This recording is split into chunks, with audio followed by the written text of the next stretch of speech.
अस्सलाम वालेकुम guys, this is Mohammad Hashmi and welcome to MH computer academy. तो गाइस, आज की वीडियो में हम सीखने जा रहे हैं कि ये नेस्टेड फॉर लूप की हेल्प के साथ इस तरह का पैटर्न हम किस तरह प्रिंट कर सकते हैं।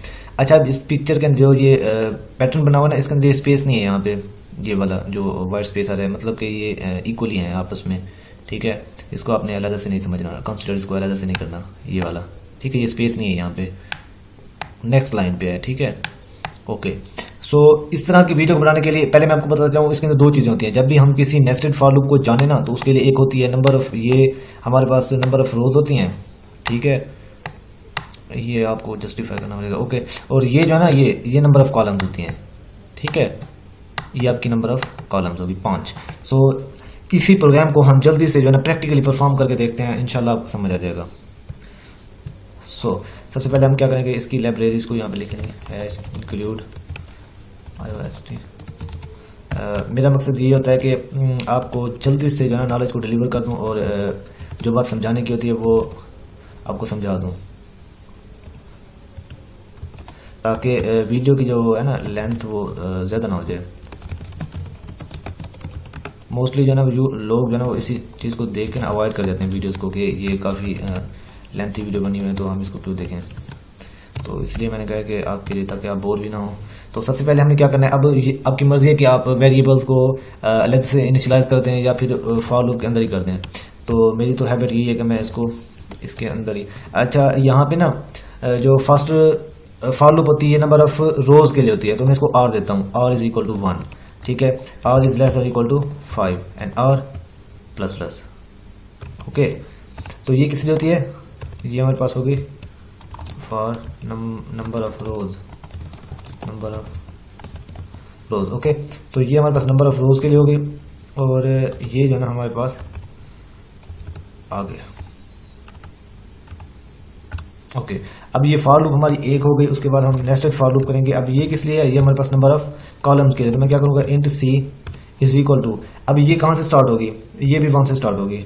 ठीक है, ये 1 से हो गया, और सी क्या होगा, सी इज लेस देन और इक्वल टू 5। ठीक है, उसके बाद क्या होगा, सी प्लस प्लस। ओके, ठीक है, आपने इसको अंडरस्टैंड कर लिया होगा, आई होप। उसके बाद अब यहाँ पे क्या होगा, हम यहाँ पे प्रिंट करेंगे सी आउट, और यहाँ पे क्या प्रिंट होगा, स्टैटिक। ओके, अब स्टैटिक प्रिंट होने के बाद फिर यहाँ क्या करेंगे, सी आउट एंड लाइन।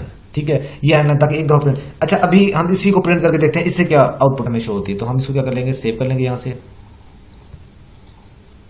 इसको हमने सेव कर लिया पैटर्न के नेम से। ठीक है, अब इसको हम डिबग रन करते हैं, इसको कंपाइल रन करते हैं। सॉरी, यहाँ पे एक मिस्टेक आ रही है, get C out. What he is saying that I think so। okay, sorry, मैंने जो है ना इसको बाहर लिख दिया, गेट सी एच को ना, ये हमें हटानी पड़ेगी बस। अब इसको देखते हैं।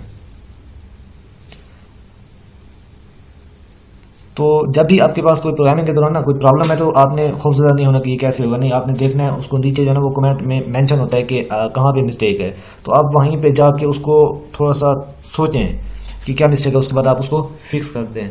ठीक है, अब ये हमारे पास पैटर्न आ गया है इस तरह का, क्योंकि हमने जो डिसाइड किया हुआ है, हमने जो सिलेक्ट करना है वो इस तरह का पैटर्न है। अब ये जो है ना यहाँ पे बाकी जो स्टैटिक हैं वो सारे यहाँ से हमने वैनिश करने हैं। ठीक है, उसके लिए सिर्फ आपको एक कंडीशन लगानी पड़ेगी यहाँ पे।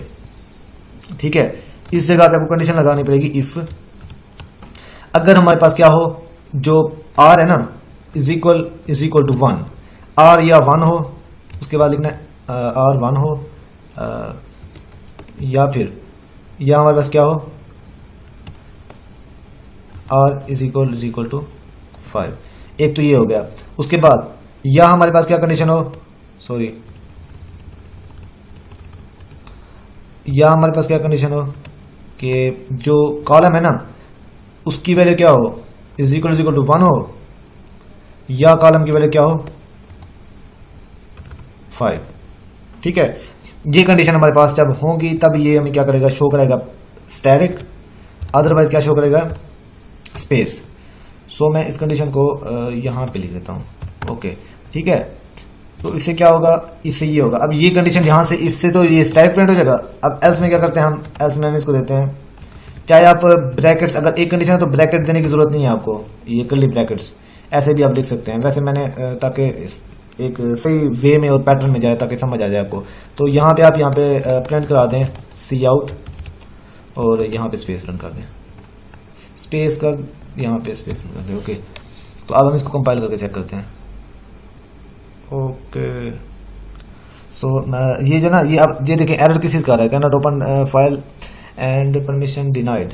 अब परमिशन डिनाइड कर रहा है, यहाँ पे हमने इसको ऑलरेडी ओपन किया हुआ, यानी कि ये कंसोल ओपन है ऑलरेडी। जब इसको बंद करेंगे आप दोबारा चलाएंगे तब ये एरर नहीं देगा। तो इस तरह की छोटे छोटे एरर जो ना वो आपको फेस करने पड़ते हैं, अंडरस्टैंड करने पड़ते हैं। सो गाइज आपने देखा आउटपुट हमारे पास वैसे ही आ गई जो कि रिक्वायर्ड थी। यहाँ से आप देख सकते हैं कि वही आउटपुट है। सो गाइज मैं उम्मीद करता हूँ कि ये वीडियो आपको पसंद आई होगी और समझ भी आई होगी। अगर आपको ये वीडियो समझ नहीं आई, इस वीडियो को दोबारा से देखें, इंशाल्लाह आपको समझ आ जाएगी। और मैं आपसे रिक्वेस्ट करता हूँ कि मेरे इस चैनल को सब्सक्राइब करें और इस वीडियो को लाइक करें अपने फ्रेंड्स के साथ और कमेंट करें और शेयर करें। Thank you so much. अल्लाह हाफिज़।